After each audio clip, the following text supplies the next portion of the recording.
Thank you so much for joining us for our Trauma-Informed Guest Lecture Series. I'm Emily Santiago. I'm the Executive Director of the Center for Cognitive Diversity. And every month we have these as part of our Trauma-Informed Specialist program, just to kind of understand how to apply these trauma-informed practices in the field. And we're really honored to have Dr. Jack Naglieri join us. He's a renowned psychologist and research professor at the University of Virginia. And he's developed some of my favorite psychological assessment tools he'll speak today about the DESSA Mini and the Autism Spectrum Rating Scale, the Cognitive Ability System, the Naglieri Nonverbal Ability Test. So many measures that enable us to get a deeper understanding of children with a strength-based perspective, which I think we're all looking for in this time. So yeah, really glad to have him join us. And Dr. Naglieri, I'll give you the space to start to present. Do you want people to put questions in the chat or save questions for the end of your presentation? What would you prefer? You can put it in the chat or they can unmute and ask. Okay. So I'm very comfortable with however we do that. So it's asking me if I want to stop screen sharing. Yep, I'll stop sharing and give you the floor. So thank you.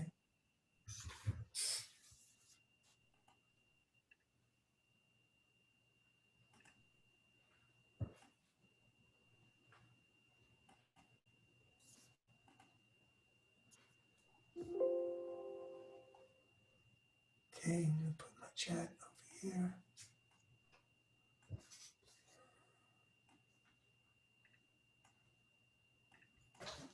All right, so, and Emily, my understanding is that we are looking at a 1 hour time frame, correct? Yep, so generally about 40 minutes, 45 minutes, and then leave space for some questions from people if we need more time. Yeah, so what I would rather is that people ask as we go, rather than wait till the end. Okay. I just think that's more fun for everybody, because waiting till the end, when I've been in those kind of environments, by the end, sometimes I forgot what my question was. So I'd rather you just jump in. Okay. And I welcome the interaction. What I've done is prepare some thoughts about the connection between intelligence and social emotional competence, and especially as it relates to the kind of work that you all are doing with students who've been in trauma. Just a little housekeeping. I encourage you to go to my website, jacknaglieri.com. There's a ton of information there. Many of my workshops, many of my webinars on the different tests that I've published and the different topics that I've written about are there. Many of my research papers are there. There's a lot of good information. I encourage you to go there, take a look. But here's kind of the big picture for what I was thinking about for tonight. I think that understanding an individual student's cognitive ability, as well as the protective factors that are really related to resilience, are especially important for students who've experienced trauma. In other words, if you're working with a person who's experienced trauma, I think you need to know about their cognitive strengths and perhaps weaknesses, and the protective factors that will allow them to be able to manage a continuing difficult situation, if that is the situation. So the basic message is, in order to really understand students from an intellectual standpoint, we need to use modern tests of intelligence we also need to have well-developed and use well-developed measures of social emotional competency. And when we have these kinds of tools at our disposal, we also need to know and in fact demand that they are in fact equitable. Because there are a lot of tools out there that are widely used that are not equitable. And sometimes you know that and sometimes you don't. And I'll help you with that tonight. And ultimately, we want to understand why a student has difficulty and where they have strengths. So just to give you a little bit of background that kind of sets the stage for what I'll talk about today. As a test author, especially as an intelligence test author, I'm the only one of all the people who's ever developed an intelligence test, but also has done intervention research and published a book on intervention strategies. And sometimes people say to me, that's kind of an unusual connection. I mean, how did you get interested in those two, building that bridge? And I say that was because of my first profession, which was as a professional musician.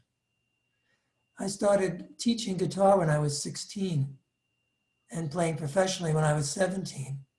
And I noticed that even though I treated all my students the same way, same book, same methodology and everything, some students really learned and some really didn't. And it always intrigued me about why was that? Then I went off to undergraduate and I really resonated to psychology because it was about learning, human learning, animal learning. It was really terrific. I love psychology so much. I took every single course you could take as an undergraduate, except for one course. I didn't take the course in tests and measurements, which is really kind of crazy. But any case, after that, I went and got my school psychology certificate, and I started working as a school psychologist at this school, Charles Champaign Elementary School in Bethpage, New York. I noticed one or two people from the New York area, so you probably know where Bethpage is, out on Long Island. When I was working there, I realized that some things about what we were doing was kind of off, didn't feel right to me, especially when I would give a whisk and then I would give an achievement test. And the questions on those two tests that were supposed to be measuring different things were virtually indistinguishable. A vocabulary test on the intelligence test and a vocabulary test on an achievement test. A math word problems on the intelligence test, a math word problems on the achievement test, and so on. And it just didn't feel right to me. And it didn't make sense then. It still doesn't make sense to me. I, in fact, think it's simply wrong to have an intelligence test that demands knowledge. So in my first year working as a professor in Northern Arizona University, I realized that I needed to learn a lot more about assessment of Native American Navajos, because in Flagstaff, they're close to Native American Navajos. And I actually went to a lecture when I was just starting, like the first month or so I was there. And in this lecture, the person was saying that Native American Navajos have left and right brains that aren't developed equally. And then the right brains are highly developed because in the desert, you have to have good spatial skills, but the left brains aren't really well developed. And that's why you get lower verbal scores on the whisk and higher nonverbal scores on the whisk. And I got really irritated by that because I thought it was really a dumb thing to say, because a student who doesn't hardly speak English and you decide how smart they are based upon vocabulary and information and word similarities and so on, that was just really wrong. Wrong to talk about people's brains when you miss the obvious. They don't speak English. So I started writing especially after I went here to have a SUPI, and we did some assessment of Native American students. We were working with the school there. actually swam in this very waterfall. And I realized how absurd it was to decide how smart someone is based upon test questions on an intelligence test that required knowledge. So I wrote a couple of articles on it. My first tests that I published, all the nonverbal tests, were all about taking the knowledge out of the measurement of ability. The first test was 1985, the matrix analogies test. That became the Naglieri nonverbal, and the NNAT2, NNAT3. And now I have another version nonverbal test that's going to be used in the gifted field, that's going to be published by Multi-Health Systems.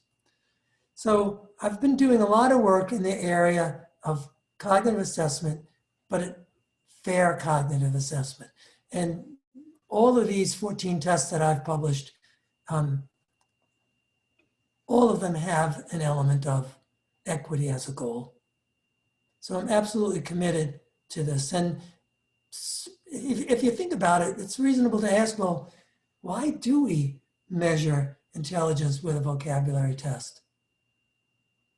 Why does the WISC look like it looks? And that's because if you understand the history, it all goes back to the work of the US military 100 years ago, more than 100 years ago, when the US military developed the Army Alpha and the Army Beta with the help of people like Thorndike and Otis of Otis Lennon, Woodworth and Yoakum and Yerkes, wonderful scientists of their time who wanted to help the US military find responsible men for responsible positions. That was their basic mantra. And they developed the Army Alpha, which was all the verbal stuff, and the Army Beta. And those became the building blocks of the Wexler Scales. Wexler was a military examiner. He worked in Fort Logan, Texas. He gave the Army Alpha and the Army Beta. And basically what he did is took those concepts, put them into a test, and that's how the WISC came to be. So I'm talking about the WISC, the differential ability scales, the Woodcock-Johnson cognitive, the COGAT, the Otis Lennon. All those tests come from the Army Alpha and the Army Beta. And when you look at our current tests that we use, including the Stanford Binet, the WISC-5, with WJ, the KBC, they all have test questions that demand knowledge. And I completely disagree with this because it poses an equity problem for anyone who has not had the opportunity to learn. Interestingly, if you go back and read Yoakum and Yerkes' book from 1920, where they talk about the Army Alpha and the Army Beta, they say that men who fail in Alpha, the verbal, are sent to Beta, the nonverbal, in order that injustice, by reason of unfamiliarity with English, will be avoided. In other words, it was a social justice problem then, but no one ever taught me this in both of the programs that I went through as a school psychologist. Why did no one ever tell us this? Because they didn't read the history. So I think that, this recognition, a 100-year-old recognition of injustice, is really the essence of the social justice issue we have with traditional IQ tests, especially where we are today in our country. There's no reason why we should be putting people who have not had the advantage of good backgrounds to be able to perform well on an ability test. So that's the basic reason why I developed all my nonverbal tests and why I developed my cognitive assessment system. And you'll see how important the constructs measured by the cognitive assessment system are to people who have experienced a learning disability, poor educational background, disruptions at home, emotional, psychopathology in the home, trauma of one kind or another. You need to really understand how a person thinks to really understand how well they're coping in that environment. And that's what cognitive assessment system is all about. I started working on this with my colleague pictured here, J.P. Das, and we started actually in 1984. This is a picture of our first meeting in Tucson, Arizona. And we said back then that we were going to provide a way of measuring intelligence based on brain function, not based on the work of the US military 100 years ago. And we were going to utilize Luria's conceptualization of brain function as a way of deciding what should be measured. So this is very different than something like Bob Sternberg or Howard Gardner or other people who've gone through the literature, or even the CHC guys who go to the literature and try to pull out from there what they think the building blocks of intelligence are. And JP and I completely reject that approach. We say, no, if you want to understand what intelligence is, ask the question, what kind of abilities does the brain provide us? And that's what you start from. So we published our first version of the cognitive assessment system in '97, and then in 2017, the second edition, and you can see from these pictures that we've aged a little bit in that amount of time, but we're both still going strong and still publishing and still working. So here's the thing. If you want to understand why a student might be struggling, you really need to understand two things about that student as it relates to school. Number one, you need to understand how a student thinks, how well a student thinks when they're trying to complete a task. And you also need to know, what does a student need to know to be able to do whatever it is they're trying to do at school or in life. So it's really simple. Like I've already said a couple of times this so far today, that tests that measure knowledge shouldn't be used to measure thinking. And the easy way to answer the question, is it measuring thinking or knowledge, is just ask yourself, what does the student need to know to solve the problem? And how does the student need to think to solve a problem? And that'll help you see this issue that I'm discussing, and we'll talk about that some more. But basically, here's a theory of intelligence based upon brain function. PASS stands for planning, attention, simultaneous, and successive cognitive processes. So in the definition of a learning disability, there is that term, basic psychological processes. Well, this is how we define basic psychological processes: planning, attention, simultaneous, and successive cognitive processes.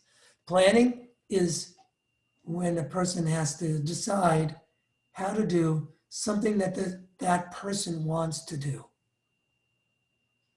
So it's how you decide what to do when you have a problem and you're trying to figure out a solution. Attention is simply, as the name implies, being alert and resisting distractions. Simultaneous processing is what you use to kind of get a big picture and see how things go together. And successive processing is all about following sequences. So a planning test, or a planning task, I should say, would be writing a composition to a particular theme. How do you go about doing that? How do you organize it? What do you say first? What do you say second? What do you say third? What do you say fourth? That's the sequencing part of it, of the story. If you're thinking, what's the best title for the story? How do you get the big picture? That's the simultaneous processing part of it. And the attention part of it is attending to all the little details of actual writing, and being able to attend when you're reading what you wrote to not be distracted by other things. So PASS is really, in a lot of ways, very easy to understand, but it's a sophisticated, very powerful theory of intelligence, and it doesn't have any psychobabble, right? I really hate it when we make up these fancy words to describe things. So just very briefly, when we talk about planning, we're talking about the front part of the brain. Like you can think of it as executive function or metacognition or any of those kind of terms. So front part of the brain is planning. So it's what you use when you decide that you have a goal that you want to try to meet, and you have to make decisions about how to get to that goal. Sometimes you use planning to predict the outcome of your own work or the outcome of others. It obviously involves impulse control and strategy use and retrieval of knowledge. And it's always going to be used when you make decisions about how to solve any kind of a problem. This is what planning, frontal lobe part of the brain is all about. So math calculation, written expression, a lot of aspects of what we do in school and in life. What you do as a school psychologist when you have to figure out how to help a student learn better involves lots and lots of planning. Dr. Naglieri, if I can pause there, Yes. Erica is a school psych in Colorado, and she had a question. I think, Erica, do you want to jump in and ask?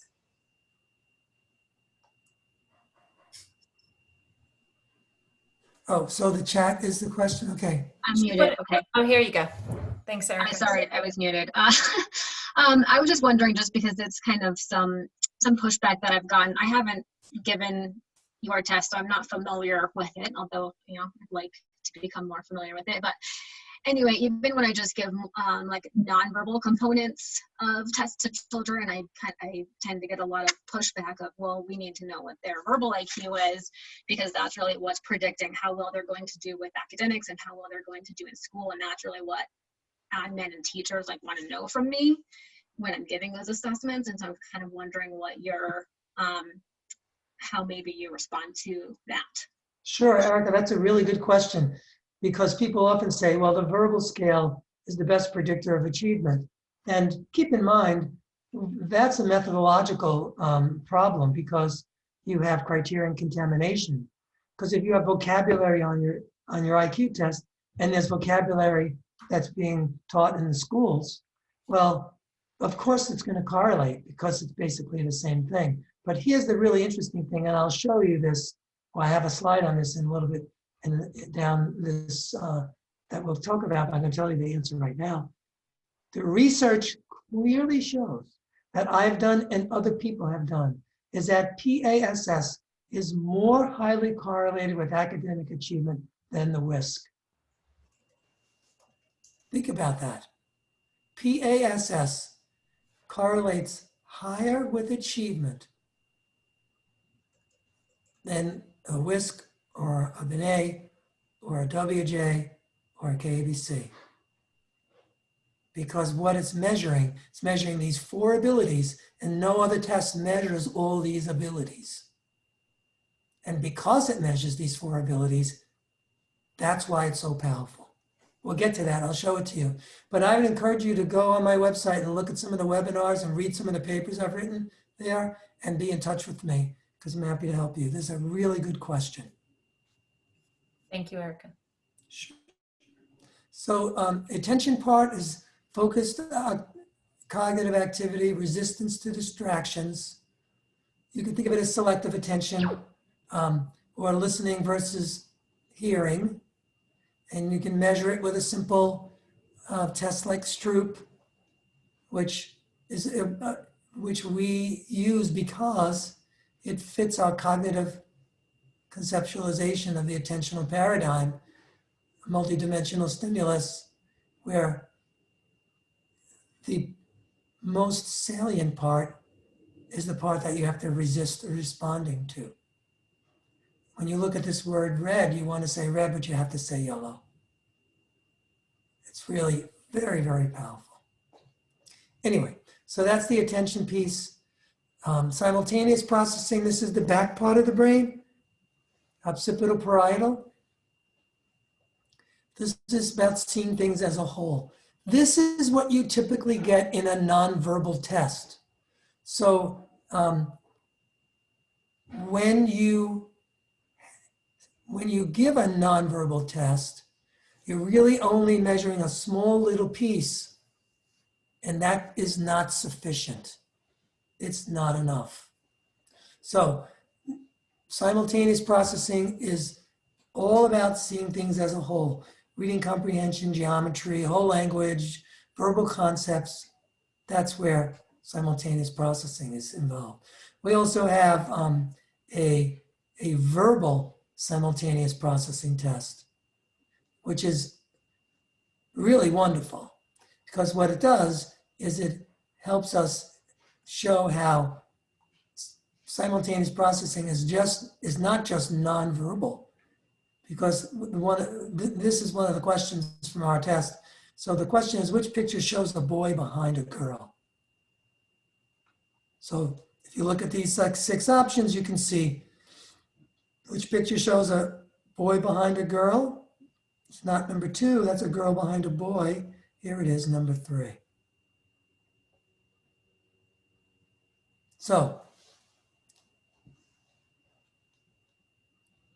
this is simultaneous processing. Now, I see in the chat box, what about kids who have a visual impairment? If students have a visual impairment, then and they can see using enlarged images, then that's just fine. It's not really about visual acuity. It just depends on the extent to which they have visual problems. And the deaf and hard of hearing, we have research on deaf and hard of hearing. One of the things that the CAS has that no other test has is when you're administering the directions, you are allowed to communicate the demands of the task in any manner. And my colleagues who work with the deaf and hard of hearing will also just sign the instructions to the students so they understand what to do. And that helps, that solves a lot of problems there. Okay, and then finally, successive processing. This is all about sequencing. This is the cognitive process that's responsible.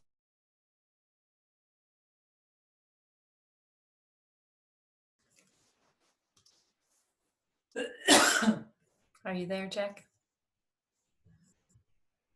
I wonder if it's, I think it froze for a minute. We'll give him a minute. Can people hear me? Yeah. Okay. Yes. Yes, we can. Yep. All right. We'll give Dr. Naglieri a minute. If you want to be thinking, if you have questions that you want to put in the chat while we reconnect. Let's see. Yeah, let's see. I'll try and send him a message. Or, yeah.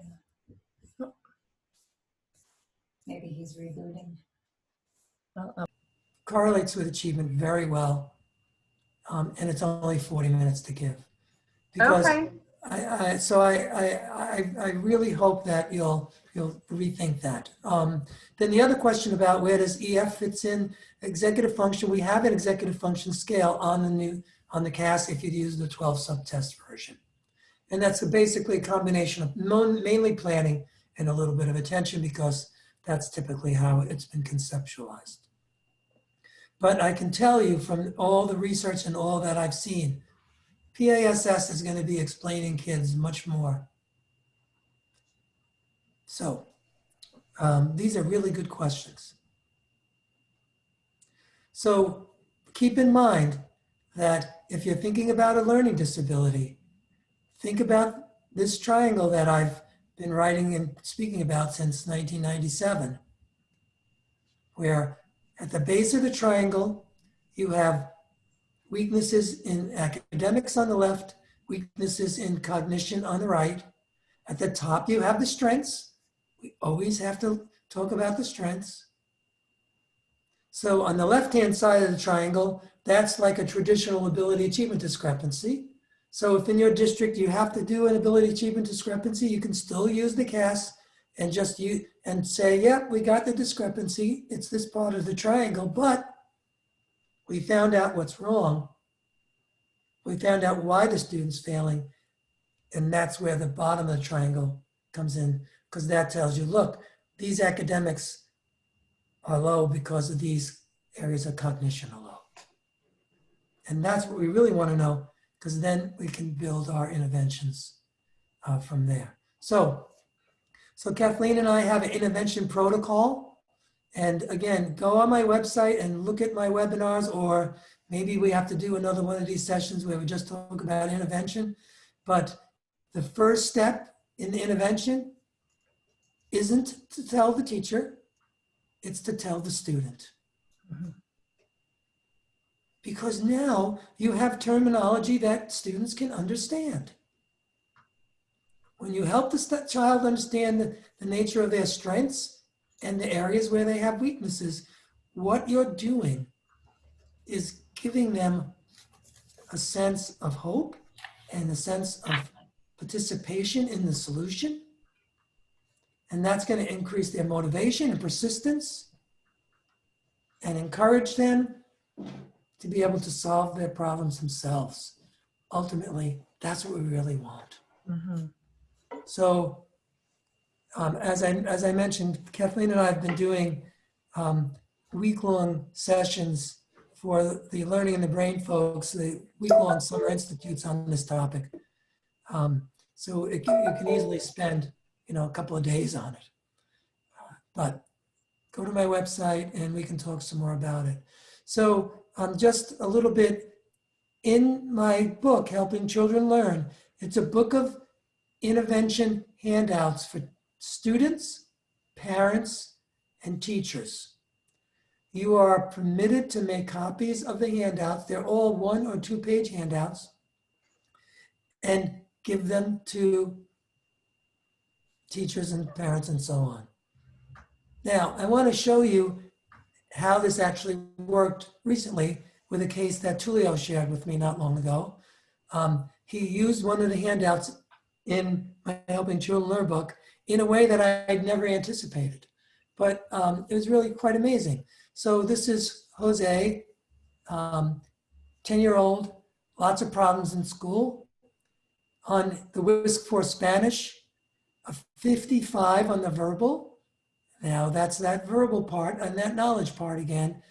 I would argue that score is very misleading. A 92, an 86, and a 91.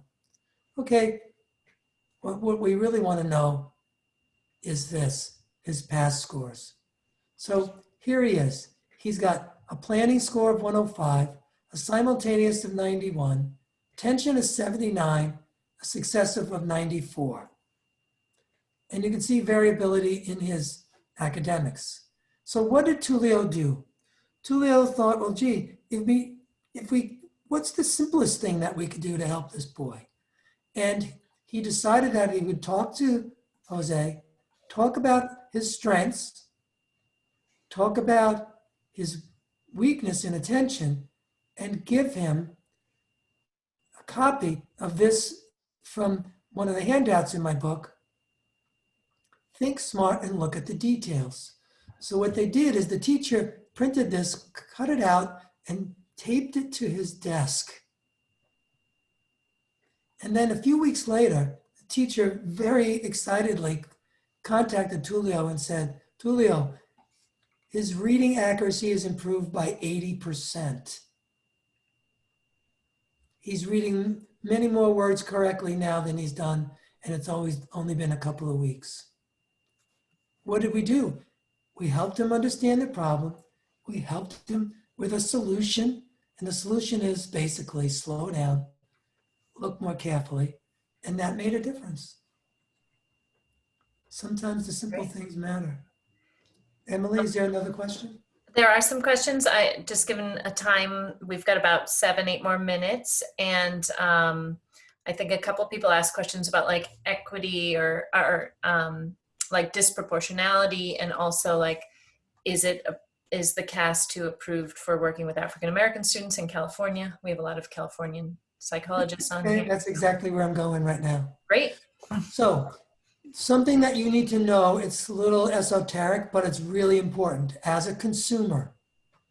When someone says to you, oh, on our WISC, they got rid of all the bias in the WISC. I've heard people say this.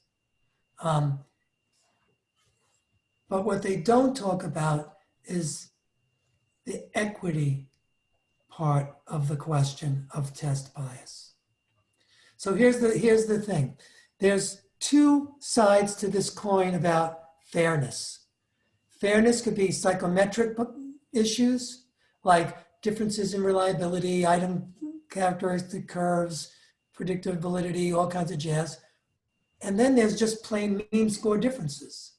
In the standards for educational and psychological tests, they explicitly say that if a person has had limited opportunity to learn the content in a test of intelligence, that test may be considered unfair because it will penalize those students, even if the norming data do not demonstrate test bias.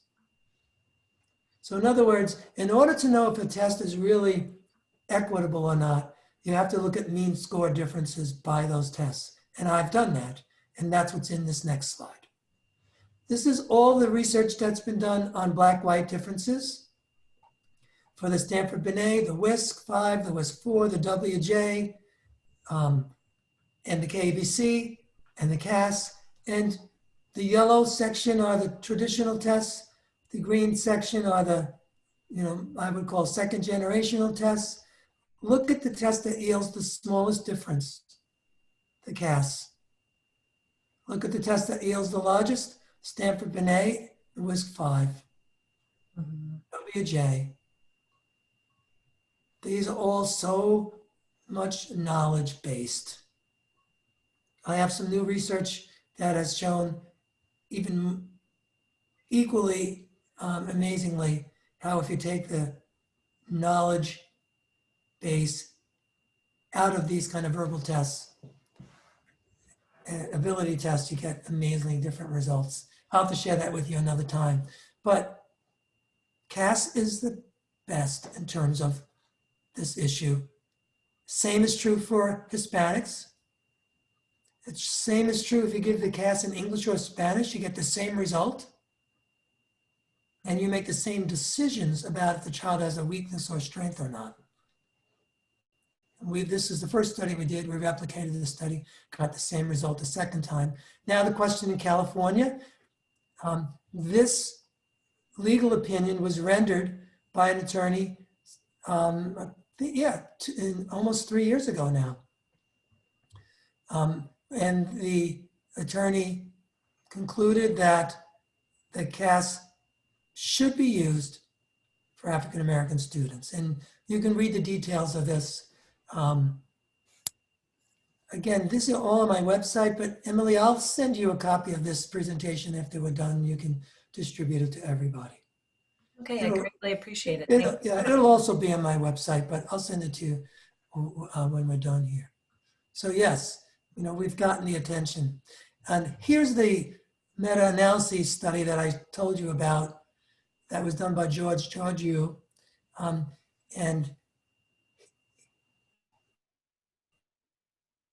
simply, they studied 65 studies on the relationship between PASS and achievement, concluded the correlations were significantly stronger for the PASS based upon cognitive assessment system than correlations reported in previous meta-analyses for all other measures of intelligence. So if someone says you need verbal because it predicts academic achievement, the answer is really simple. Actually, PASS predicts academic achievement better than verbal. And in a way that's more equitable, which is critically important. So just a few minutes, I really do think it's important to mention the DESSA. Take a look at this later on when you get the handout. But with social emotional, what you're really getting is still the effect of PASS, because it's still cognition that drives social emotional competence. Let me find the slide that I wanted to show you about this.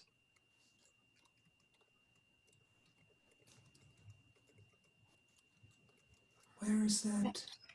No. Sorry, I'm looking for something, but It's great. We have a couple more minutes, so while you're looking, I'll just, I love the DESSA Mini. I use that often when I'm working in schools to do school-wide screenings to support students, to check in on classes, to see what classes might need more support, to monitor our intervention. So I think it's a wonderful tool as well. So yeah, are you ready? So yeah, any other questions? And then we'll stop and we'll get you this, the rest of these slides. I'll pause and see if people want to jump in and ask a few more questions before we end our session today. Anyone have a last question?